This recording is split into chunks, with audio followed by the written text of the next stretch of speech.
Hey guys, welcome to Minority Boss channel. I'm sorry I am late. I was supposed to post this video at 3 o'clock on Monday. Actually, it's Tuesday morning right now. I had so much to do. I do apologize.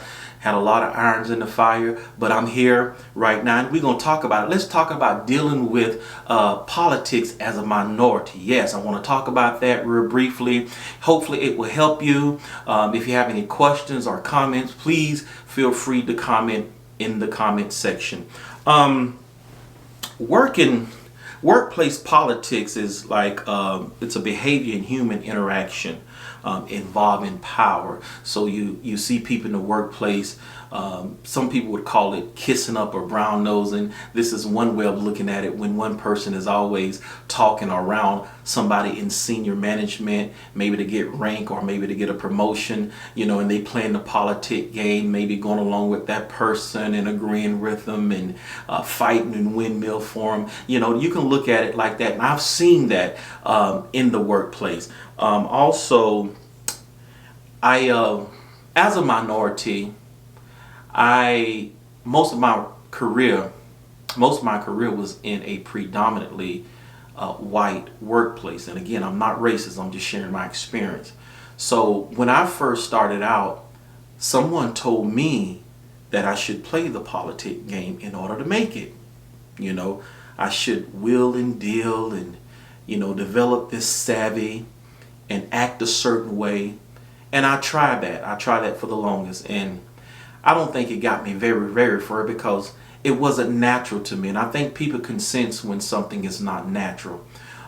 So later on in my career, just to speed up things, I stopped the politic game altogether. I say, look, I'm tired of trying to be someone that I'm not. I'm tired of trying to act like somebody else, that good old boy club. And I figured I'd never be a part of the good old boy club as a minority. Let's just face it, because research says that senior management and leadership is mostly comprised of the Caucasian white male. Again, I'm not racist. That's just what it is. That's the fact. So me trying to relearn a culture and change behaviors to fit in to another world, that wasn't good for me. It was a bit stressful. So I just said eventually I'm just going to just be myself. Now, I feel like we should embrace our culture everywhere we go because that's who we are. Now, I'm not going to go up there saying, speaking all crazy like, hey, what up, dog? Ain't, that, a lot of that stuff is this stereotype. I don't talk like that anyway. Yes, I'm a African American man, but I do not talk like that. What up? I don't do that. So I don't think we should go in there and doing that. I think we should draw the line somewhere. But on the other hand, I don't want to go to the extreme of trying to act like another race or somebody else when that's not me.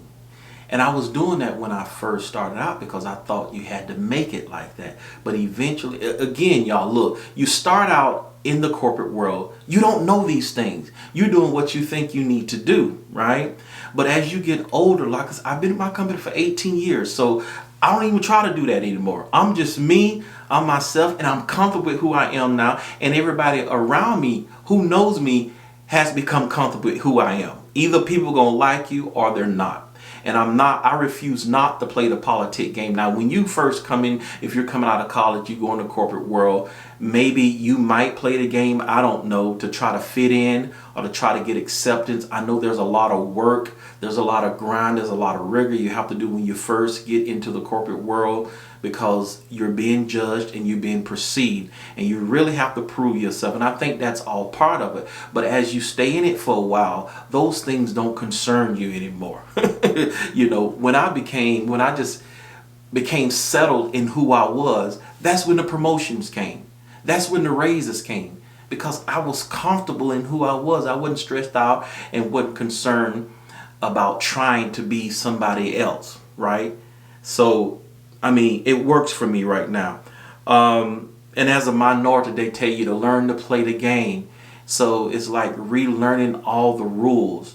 And I have to learn another cultural rules. And one time I say, well, why is it that I have to learn their rules? Why do I have to learn to play the game by their rules? You know, why do I have to learn their jokes? This is the attitude I had. Because many times, and again, not racist, my white counterparts, they would say jokes that couldn't understand. So I had to pretend like I understood. I had to pretend like I understood the jokes, right? And I had to laugh. And I didn't understand because the jokes and the things, that wasn't my story. That wasn't part of who I am. It wasn't part of my culture. So many times when you're dealing with another race, there's a disconnect there because you come from two different cultures, and it's not good to always assume that the other person knows what you're talking about, right? So I'm looking stupid if I didn't laugh at a joke from my white counterpart. So I got tired of looking stupid, so I just laughed in order to try to fit in, right?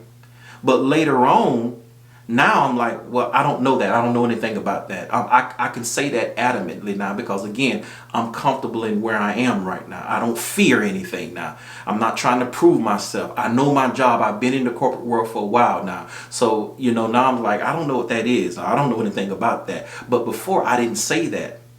I pretended like I knew. I think I made myself look more like a fool pretending to know than not to know. So those are some of the things I experienced too. It's all part of playing that game, right? The politic game, as they say. Something that takes you away from who you are. Yeah, that's what I talked about. So, the first part of my career, it absolutely took me away from who I was. And I think it made it worse for me by doing that. Because it just wasn't my natural self. So now I don't have to worry about those things now because I've proven commitment. I've proven what commitment is. You can go look at the last few years of my evaluations and my appraisals. They will tell you the story. I know what commitment is. I know what working hard is. I know what being a team player is now. I know what being knowledgeable about my task, and when I run into an area of ambiguity, looking at lessons learned or calling somebody and asking the question to what to do. So, I've developed a lot more savvy over the years. And I think I got enough now where I don't have to try to play the politic game. Now, if I'm around senior management and others, I'm going to be nice. I'm going to be cordial. Yeah, and I'll smile. And but I'm going to be my natural self. As an African American, if I like chicken, I'm just using that for an example because, most black folks get stereotyped as liking fried chicken. But if I like chicken, I'll say I like chicken. Every other culture get to say what they like. I'm not afraid of that. That's who I am. If I like collard greens, then I like collard greens. Now before, I probably wouldn't have said that because I felt like, we were stigmatized with all the other stuff like, the violence, all the stuff that they portray on television and the types of food we eat. But now I don't worry about that. I just tell them whatever I eat, I just eat. That's just who I am. So what am I saying now? I don't play the politic game, because I think a lot of times it takes you away from who you are, and you just operating under false pretenses. And I don't think that's good. It's not good for you. Because you can set yourself up for failure. You're doing all this work to try to please somebody else, and at the end of the day, you might not get what you were looking for. All right. I don't know. Take it for what it's worth. Thank you for joining me. As I state, leave a comment. Have any questions, leave it in the comment section, and subscribe if you haven't. And I will see you next week.